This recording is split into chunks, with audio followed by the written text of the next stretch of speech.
What's going on, everybody? Welcome back to another episode of Over the Octagon podcast. Welcome to Fight Week for UFC 308 between the featherweight champion Ilia Topuria and Max Blessed Holloway. Enjoy this episode. Don't forget to subscribe to the channel, give the video a thumbs up, like it, share it with all your friends. We're going to break down UFC 308. This pay-per-view card is pretty good. It's stacked. The main event, man, I can't call it. It's like they say in science, a movable object, unstoppable force.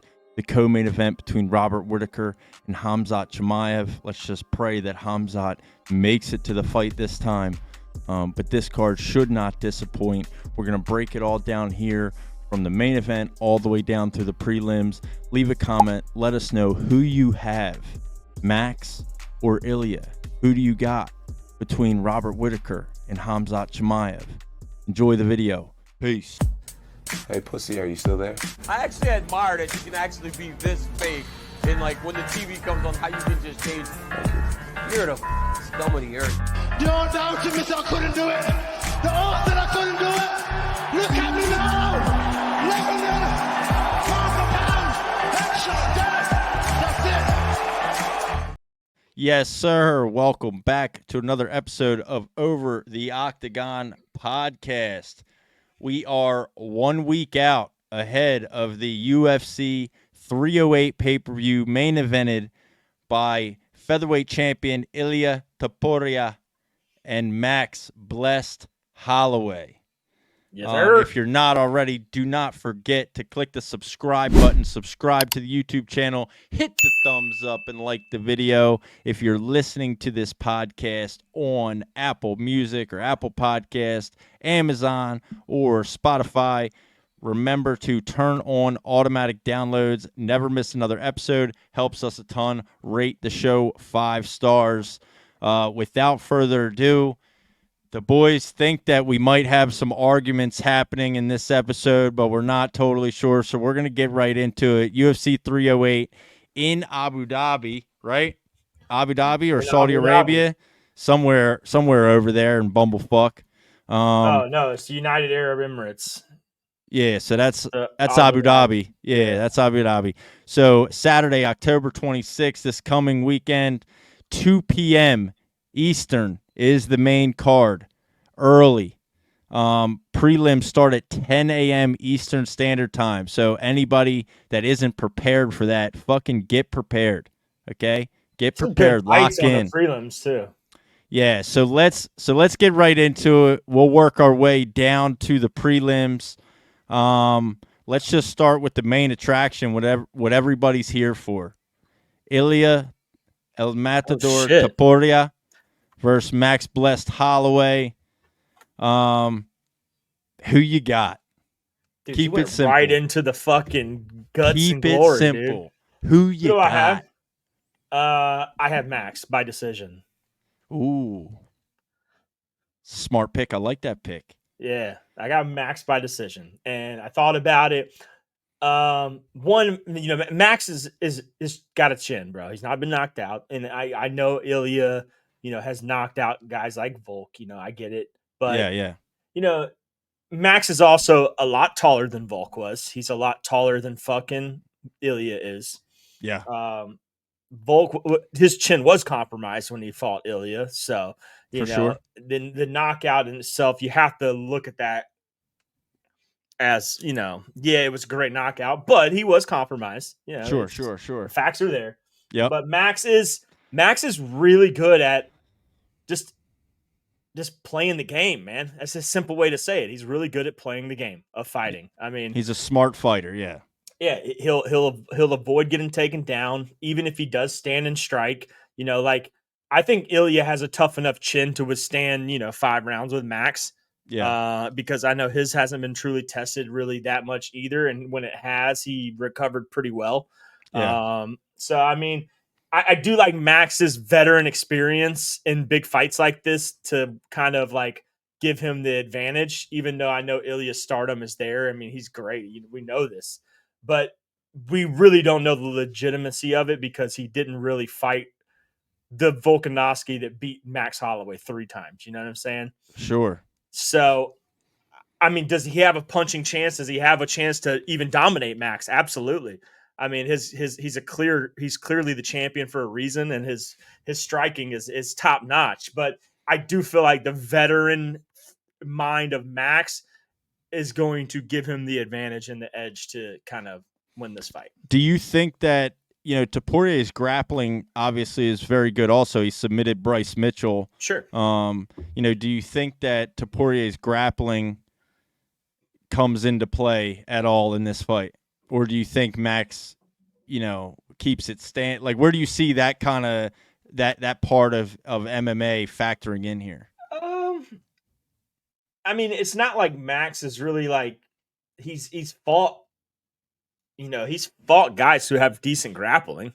Sure, yeah. I mean, Volk's a good grappler. I mean, there's plenty of guys he's fought. I mean, he has fought a lot of elite, strikers throughout his career, though. Which, like I said, this is one where if you want to be the best striker, you got to be the best striker against a guy like Ilia. It's like you can't go in there and not be the best version of you, or you're going to get knocked out. Sure. So I think though, if Max, I think Ilia is going to actually be forced to almost use his grappling advantage to win the fight if he wants to. I don't think it is a smart idea to stand up and try to masterclass a guy like Max Holloway standing up.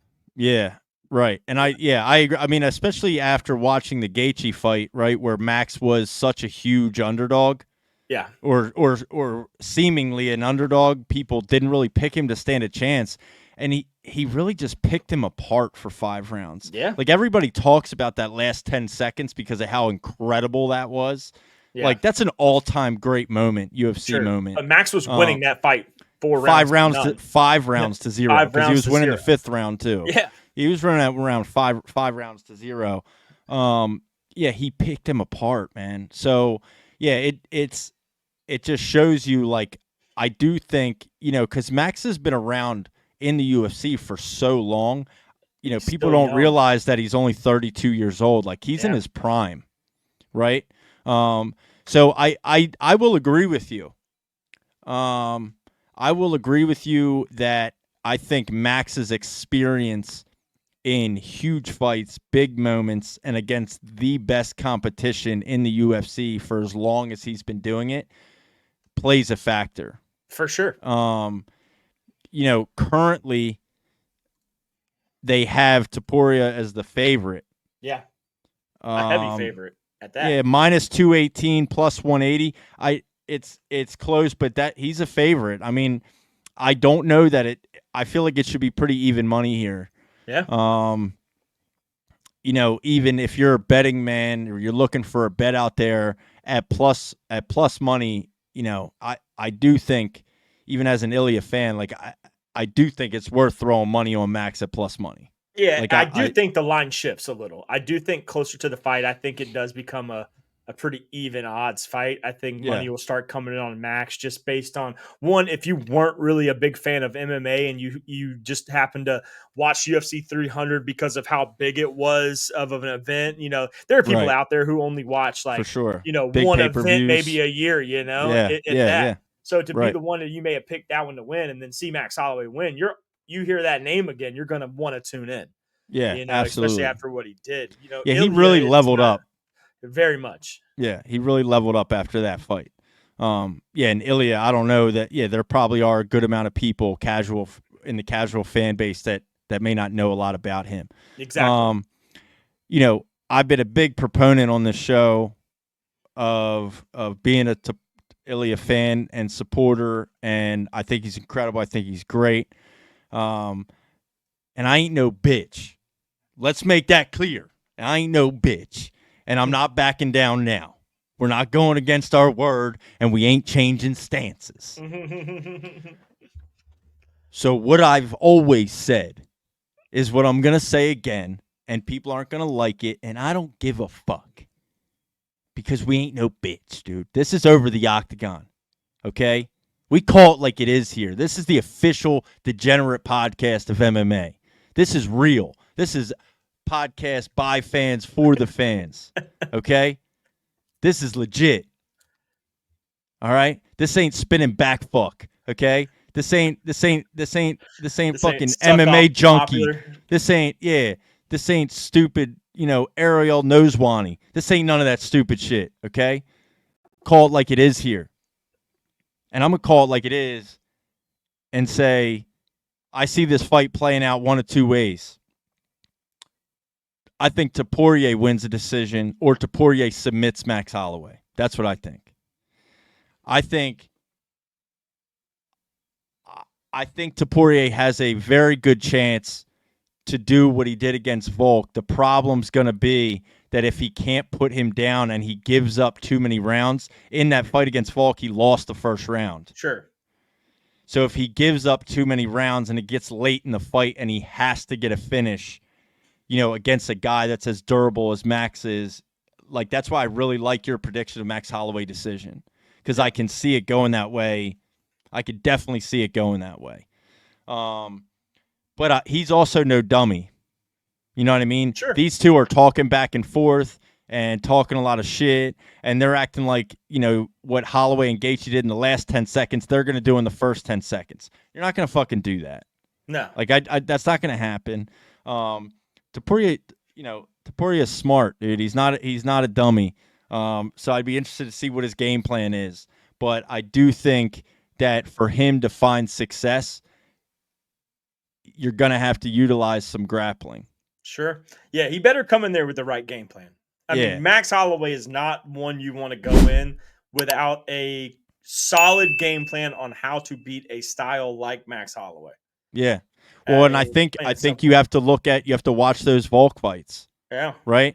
You got to watch those Volk fights, and I do think we're seeing a different Max Holloway than we saw then. Sure. But you have to watch those Volk fights and learn from that and take some stuff from that. How Volk fights. You just beat Volk, right? Talking about Ilia. You just beat Volk. You knocked him the fuck out. So take some stuff from that. Learn from it. But again, I haven't ever gone back on my word. The fact that we both see it going to decision, this tells you how much we've truly looked into this fight, because I really feel like it could go 5 rounds. Yeah, it's tough for me to, like when I predicted Ilia knocking out Volk, that wasn't very far fetched at the time. I did have a way too early prediction. Obviously, that was before the head kick knockout and all that. But truthfully, that seemed way more plausible to me than this does. Like, Max Holloway has, regardless of what anybody says, he has been knocked down. He has been rocked. He has been knocked down. They haven't credited anybody with the knockdown on Max Holloway, but he has been knocked down. But he's never been knocked out. His durability is one of his greatest assets and his greatest traits, right? Which is what makes this fight so enticing. It's the matchups, right? Styles make matchups. You have a guy that's an incredible boxer and power puncher in Ilia against a guy with incredible striking and boxing that is ridiculously durable in Max Holloway. Yeah. So it's almost like what do they call that? Irresistible force, immovable object, unstoppable force versus an immovable object. Yep. That's really how I see this fight. Yeah. That's some you can even that's go some back physics. And that's some physics shit for you idiots. Yeah, you can We're even go smart. back to the Josh Emmett Topuria fight. I mean, you got a guy like Josh Emmett who has a hell of a chin, who took a lot of fucking damage, but still went 5 rounds with him. Yeah, and he got beat unanimously, but he dominated him. Yeah, he dominated him. Yeah. But still, though, Ilia didn't put down Josh Emmett. And do I think that Max's chin is probably better? I'd say so. Yeah. I mean, at the end of the day, it's like Ilia's only went to 5 rounds once. Right. Max has gone 5 rounds more than 5 times. Yeah. So that's going to be another factor that we're talking about. Even we talk about game plan, we talk about durability versus power, cardio. Yeah. Right? Does Ilia's cardio is he able to go in a 5-round war with Max Holloway? I mean, that's literally Max Holloway has gone 5 rounds, probably fucking. It's because of his durability that he's able to do that, right? 3/4 of his fights have gone to decision or 5 rounds. Yeah, right, absolutely. So it's tough. I mean, he's got 26 wins, he's got 14 finishes, Max Holloway, right? So you have, most of your wins are by decision. His losses, some of his losses by decision as well. All of his losses against Volk were by decision. Yep. Right. So I mean, he beat Allen, the English guy. He beat him by decision. Arnold Allen. Thank you. Right. Like Gaethje, that was going to decision. He knocked out 1 second left. Yep. You know what I mean? And this is recent. Yair. Calvin Kattar, who he was styling on, he's still decision. So I guess that would be it lends to the fact that, okay, Max's cardio is really good, but, people have criticized Max in the past for his power. Yeah. Right? And maybe he lacks the power to be able to finish guys. And I don't think Topuria does. And so what I can see is Topuria, Ilia drops a round or two, until he figures out the puzzle, similar to what he did with Volk. And you find that opening, and he is a guy that you find an opening, it's over. Yeah. In an instant, in a flash. You could be winning the fight, and in a flash, just like that, boom, done, over with, right? It's another reason why MMA is the greatest sport on the planet. Because of guys like that, because of fights like this, because of styles like this, matchups like this. Everybody's gonna want to watch this, gonna want to tune in. Ilia versus Holloway, Saturday, UFC 308, early fight. I'm gonna reiterate again, all the listeners. Early fight, main card, 2 p.m. Eastern, prelims, 10 a.m. Figure your life out, line it up, lock it in, because you're not going to want to miss it. Let's segue to the rest of the card on why you're not going to want to miss it, because you don't want to just tune in at 5 p.m. and watch the main event.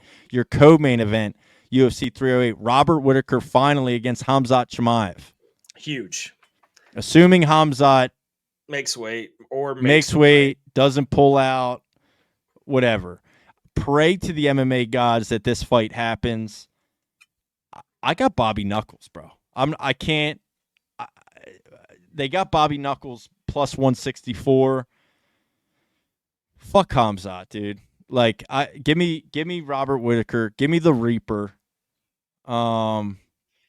It's a dangerous fight, but like, there in no way am I picking Khamzat over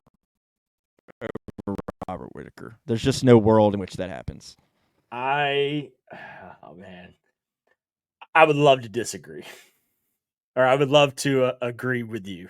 But However, you disagree? I do disagree. You think the wrestling's too much? You think he gets him down, holds him down, crotch sniffs his ass? Dude, I think Khamzat is about to come out like a fucking bullet, and I know that Robert Whittaker's path to victory is going to be by catching him, knocking him out, connecting big shots. Like I just think if Khamzat is able to even clinch or grapple or get him to the ground, he's like Robert Whittaker's not going to be able to. Yeah. To beat him. This is a big. Khamzat has got a lot to prove in this fight too. I mean, he's if he loses this fight, I'm not going to lie. If he loses this fight, his credibility drops tremendously. Yeah, too many missing weight, too much pulling out. He's sick. He's this. He's that. Whatever. I mean, there was a realistic thought that we may never see the guy fight again after he pulled out over the summer when this fight was supposed to happen, right? Like that was a legitimate concern of a lot of people. So I mean, but either way, this fight has huge middleweight implications for a title fight. Obviously, we are expecting Dricus du Plessis to defend his belt against Sean Strickland. We kind of talked about this last night, timeline-wise, maybe January again for those two. Yep. So you would think that even Khamzat being 12, I really think like there's a weird way in which like if Khamzat wins this fight, he finds himself with a title opportunity. Absolutely. No, this is his title. Like, this is his chance to get to the title shot. Yeah. Whether it's between DDP or Sean Strickland, which I personally like. I would love to see DDP Chimaev just as much as I would love to see Strickland Chimaev. But I think that the way DDP is going right now, his style of fighting would pair Yeah. so well with Khamzat Chimaev's. Well, style of and fighting. truthfully, I mean, I don't know if you'd agree or disagree with this, and anybody that's watching, please comment. Let me know what you think. But my opinion, DDP has a style that's way more favorable with a matchup against Khamzat than I think Strickland does. Yeah, like I think Strickland would struggle with Khamzat. I agree. Like Strickland is the type of weirdo to bring in a fucking guy who like a pressure guy in his camp who's just going to come at him and just nonstop shoot doubles, while he's sparring him. Like I could see Strickland doing some weird shit like that, and then learning how to defend an aggressive takedown. Yeah, I mean he's fought wrestlers before, he's beat wrestlers before, but Khamzat has shown he's kind of a different animal. But yeah, man, I don't know. I think Khamzat has a slight edge in this one, Slim. But again, this could be another veteran. Yeah, like Robert Whittaker looked great against Paulo Costa. Yeah, looked great. Yeah, and Ikram. I mean, he fucking knocked Ikram out, dude. Yep. You know that a lot of people were really high on Ikram, but the Reaper showed there's levels, man. So it could be we see that again, or Khamzat proves that. You know what I mean? Proves that he is exactly what everybody thinks he is. The odds are right in this fight. You think? Okay. Yeah, it just seems so disrespectful to me to put some of these guys as underdogs. I mean, it doesn't to me simply because, like, Khamzat Chimaev has literally, since he got into the UFC, been a guy who – and you got to think this is also his – this is his place. This is his home. Yeah, it's like this is a home fight for him. Every time he fights, it's in his home, right? Because he can't fight in America. You know what I'm saying? Yeah. So then we have your next fight, which I think is kind of a tip of the cap to Dan Ige for coming in and fighting Diego Lopez and saving the card. Dan Ige finds himself on the main card of this fight against number 12 ranked Lerone Murphy. Obviously. This one doesn't have title implications. Tell you what, though, it has definitely fucking fight of the night implications, though. Yeah, I agree. Crap. Yeah, I agree. Now, listen, Lerone Murphy last 3 wins by decision, but Dan Ige, Diego Lopez went to decision, but that was a awesome fight. I agree with you. Fight of the night. This could be a scrap. This is one of those underrated, kind of flying under the radar fights on this card that people probably aren't talking about, right? Because you have, your next fight, Magomed and Alexander Rakic. That's a title. That could be a title eliminator fight. You have Shara Bullet, the first fight on the main card. Like his popularity and everybody, how crazy this guy is, and the one eye and all this shit, and I really think the fight that's flying under the radar, underrated fight on the main card is this Dan Ige one. And Dan Ige's a stud, dude. I hope he gets everything he wants in life. Sure. I mean, to do what he did, against Diego Lopez on hours notice, 6 hours notice, it's just unheard of. Dude's a savage, a fucking animal. Yeah, I like it. I like this fight. Then we have Magomed Ankalaev, Alexander Rakic. A lot of people were thinking that, Magomed should have fought for the belt instead of, Khalil Roundtree. And he has this fight booked against Rakic, who's coming off a loss to Yuri. Yep. So it almost it's a weird fight. It's a weird fight to have been made. This is going to be a great determination of how Magomed is going to do against Alex Pereira. Yeah, I mean, Magomed fought for a belt once, a vacant one, but he fought for a belt once against Jan and came to a fucking draw. Yep. You know, And I think anytime that happens, something like that happens, it's like you get pushed to the back so hard because, dude, you got to think it's a title shot. Like you go out there and you give it everything you've got to win a belt. Yeah. Dude. And to go to a draw, like right. man. And that was a good call, that draw, because I don't know if you remember that fight, but yeah, like it was kind of like, like this fight deserves to be a draw. Neither guy really like went out there and did what they had to do to definitively win it. Win or You know look what I like mean? a fucking champion, you know? And then Magomed threw a temper tantrum after it, and that left a really bad taste in my mouth. I haven't really cared for the guy since that fight against Jan Blachowicz. What was the other fight too? He threw he got into like another little argument. Was it Johnny Walker that they had to reschedule because of an eye poke or whatnot? Yeah, so Johnny Walker, I believe, couldn't continue, but that was the one. Remember where, they asked him where he was, and he said in the desert. In the desert, yeah. Yeah, I just that was a bad stoppage in my opinion because it was a crazy language barrier that they just like ignored completely. But yeah, I mean, this fight, you would assume the winner of this fight fights for the light heavyweight title against Alex Pereira, barring any significant change as far as, Alex potentially fighting at heavyweight or, something like that.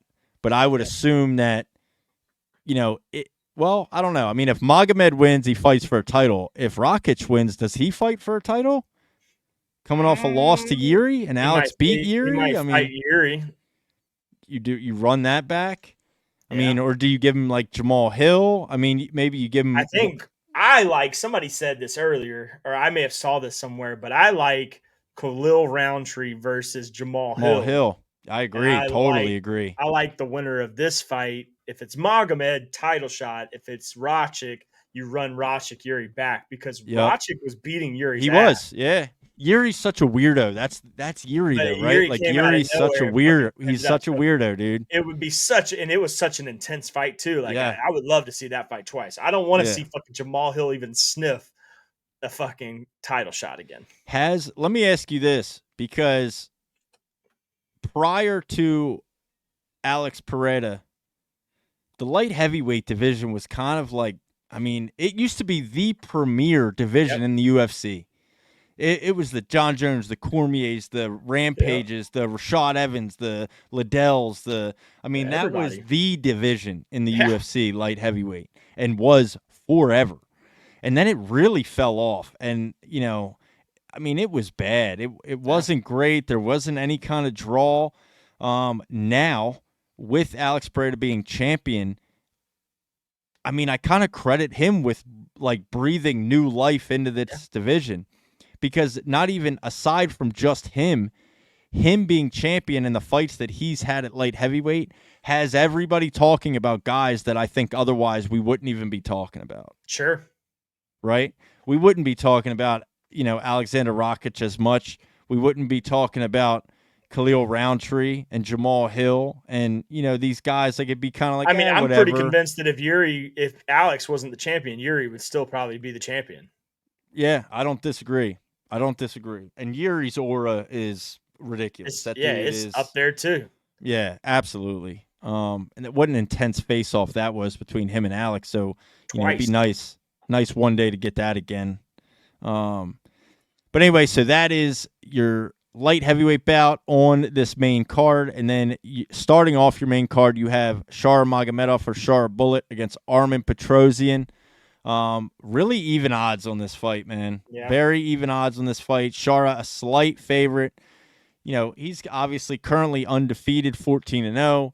Armen 9-3. Armen Petrosyan coming off a loss.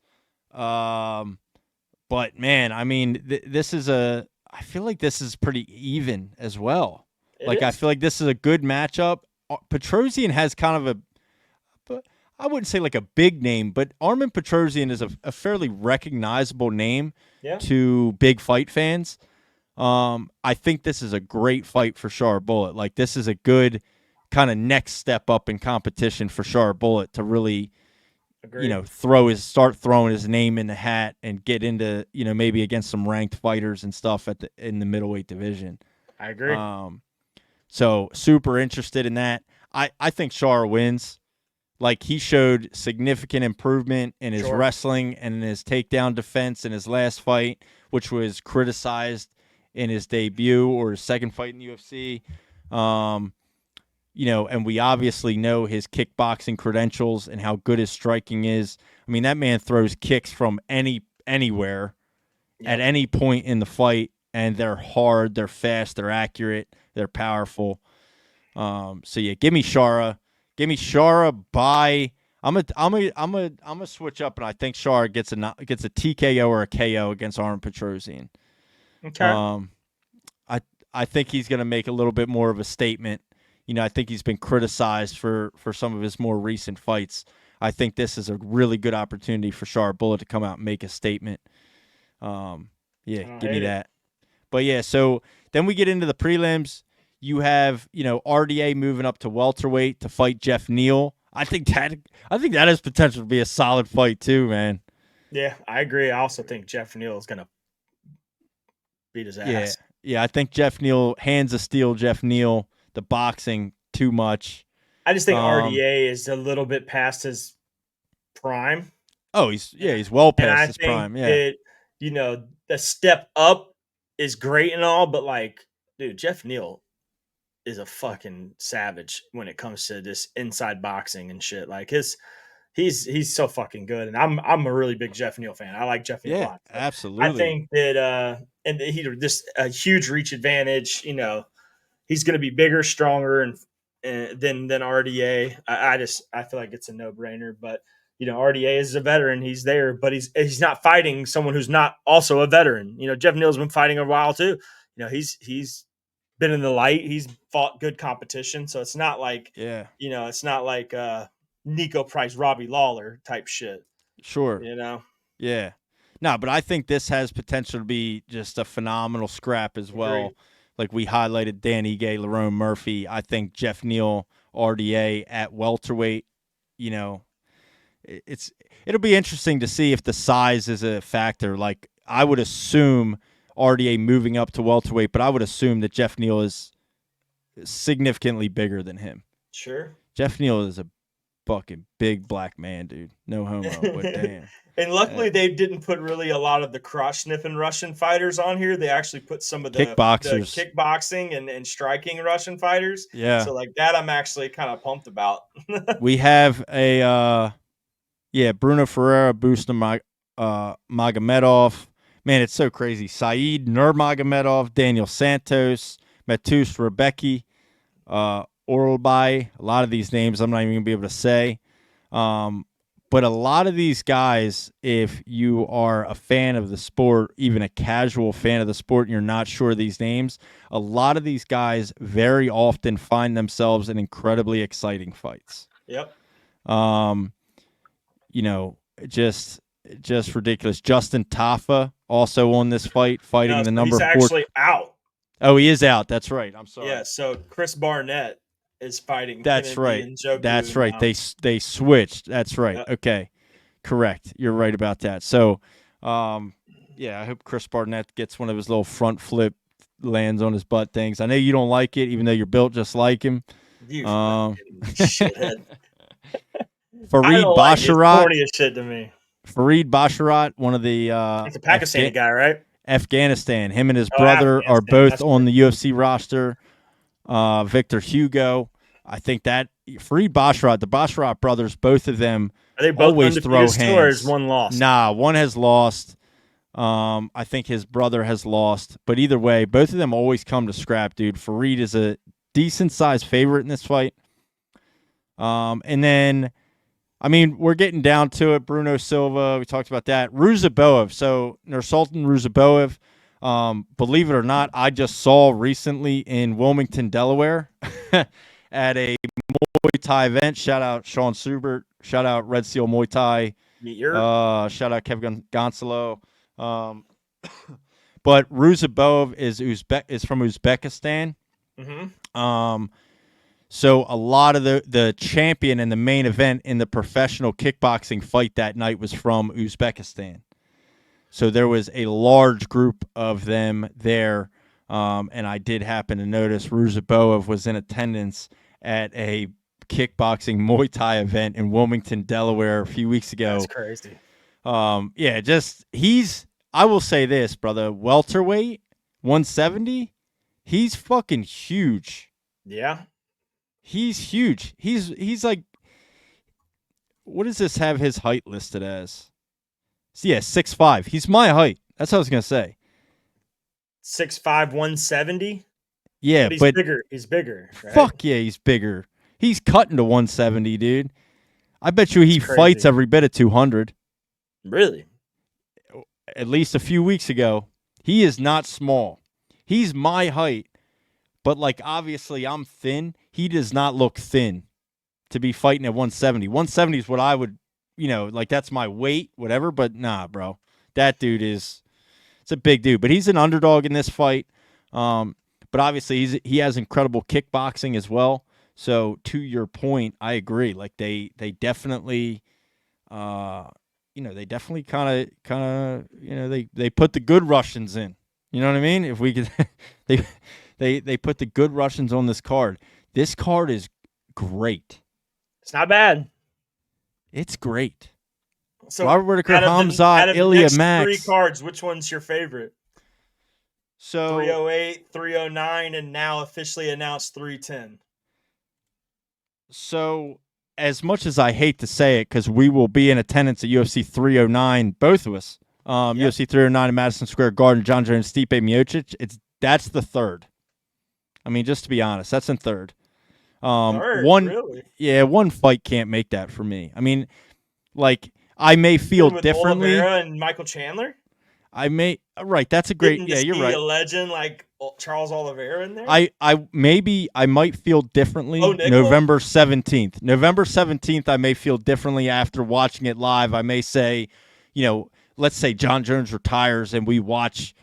I mean, really, like it'd be like, in my opinion, it's like going to Kobe's last game at the Staples Center where he put up 60, right? Like, I mean, if we're in attendance for a moment like that, I may feel differently. But just looking at Ilia Max, I think is a bigger fight main event than John Jones Stipe. And then, then you have 310, which is we just talked about last week when it got announced, and we'll talk about soon when it gets closer to that in December. Bilal and Shavkat. Going to be great. I am definitely looking forward to, as far as main events go, Ilia and Max more than watching a Bilal main event and watching John Jones fight a retired old man. I'm just going to call it what it is. It's going to be good. It's still going to be good. Don't get me wrong, whatever. But, I mean, just call it what it is, right? Like, Max is in his prime. Ilya's the champion. I mean, we just went through that whole thing. Like, I mean, I just think this fight, and I would never put Bilal over Ilia or Max because I'm not a fucking bitch. Like, what? I'm not John Anik. I'm not a deriding Bilal fan that would assume that his fight will be more entertaining than watching Ilia and Max. Sure. So as far as the next 3 cards, give me that one. I want to finish this episode off because we're almost, we've been going for a while today. Yeah, we're about that. But I wanted to finish it off with one conversation topic, and we can just, because it was kind of talked about by a few fighters, and one just happened to include Max Holloway. Okay. I think I know where you're going, but this is great. One night BMF gauntlet. Yes. With Dustin Poirier, Justin Gaethje, Dan Hooker, and Max Holloway. And Dana White said he likes it. Never thought about it, but I like it. Yeah. How would that be one of the craziest things that the UFC has ever done in regards to just putting something together? I mean, granted, that's kind of how the UFC started, was like tournament style. You remember like Pride Grand Prix, right? Like, like it was similar to that. You had these one night tournaments. This is something that's been done before. It has not been done in this modern era of MMA. No. I don't know if it would be possible. Like, you're telling me that Dan Hooker, looking the way that he's looked after his last couple fights, if he were to get the nod and get a win, is going to be able to come back out again and fight a dude like fucking Justin Gaethje. It's like, how would you do it? Could you do it all in one night? I don't know if you could do it all in one night. I don't think you could do it all in one night. Like, I feel like you'd have to be like, okay, this is for the BMF title. Yeah, we'll do it tournament style, but it's like back-to-back back-to-back pay-per-views. Here's the reality. Right. Here's the reality. One, yes, give me this. Inject this into my veins. Fucking give it to me, right? I claim that we're by the fans, for the fans, so my official stance on this is fuck yeah. I'm in, all in on this idea. I think oh my God, dude, it would be incredible. My second thought would be reality is, number one, Max Holloway is the current BMF. So Max Holloway just has to lay up that belt and participate in this tournament. Yeah. He doesn't actually like just defend the belt. It's like, no, you're not really BMF. You have to actually win this tournament, then you're BMF again. I feel like that's kind of like weird. Like, what if they brought in another person though, and then like two fight, winner of that fight, winner of then that fight Max Holloway? Yeah, I mean, that's interesting. I like that. Okay, now the question is, who is your fourth? Who do you bring in? Do you bring up past, say, Nate Diaz, or do you bring up past Jorge Masvidal return? Jorge Masvidal did hint a return to the UFC in February recently, but I don't think either one of those guys are good enough anymore to compete, especially in that crowd, like the Poiriers, the Gaethjes.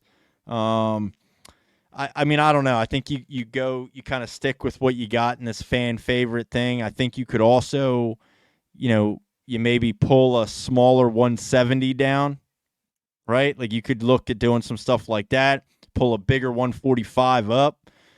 You got to start. BMF isn't a one weight class thing. We've seen that now with Max obviously taking it, but we got to start kind of crossing lines here a little bit to make it legitimate. Like, or what if you pulled in Conor McGregor? Yeah, I mean, yeah, right. I that'll never happen, but yeah, I mean, it's interesting. It's definitely interesting. I don't know. I just don't think that the reality of this is really ever possible, and I don't know if an athletic commission would ever sanction these fights. Because how could you? If Dan Hooker's leaving a fight in a hospital and going to the hospital, excuse me, and you mean to tell me that he fights like that and immediately after he's going to fight Poirier? He's going to fight Gaethje. He's going to fight Max. He's going and all of those guys. You just do it Royal Rumble style and just fucking all of them run out into the octagon at the same fucking time. See, that's like a Russian MMA thing. Yeah. I mean, I just, like I said, as a fan, of an appreciator of the sport, as a watcher, I mean, we watch everything. Would I love for this? Of course. Do I think it's likely to actually be possible? I just don't see. I don't see how you can have a guy come back out with his face already all fucked up, concussed. Like, you know what I mean? Like, I don't know. I don't think it ever happens, but it would be cool. It would be amazing. It would be one of the greatest moments in UFC history. It'd be one of the coolest things they've ever done. Maybe they do it in Abu Dhabi. You do it somewhere where, like, they let it happen. Right? Well, like, they let Shara Bullet fight with one eye. I got an even better idea, and this is going to sound crazy, but this is something how they could implement something like this. Yeah. Because they don't have this right now, and I have a feeling they're going to end up having this belt eventually. 165? No, but you're going to hate that I'm saying this, but a women's BMF. Yeah. But you implement it on the same night as you do the fucking So what if you do like a BMF you do an entire event surrounded by the BMF? Yeah, that's what I'm saying. Like an entire event around it, and you almost have it like gauntlet style for the both. Yeah, I mean, I think I don't know the legality of it. Or 165, I don't know. Or the winner becomes the 165. Like they do it at 165, and then Yeah, I don't know becomes I don't know the the legality of it. I don't know how how athletic commissions work with stuff like that. There's so many holes in it, but it would be awesome. And maybe like they let Shara Bullet fight with one eye, dude. It's true.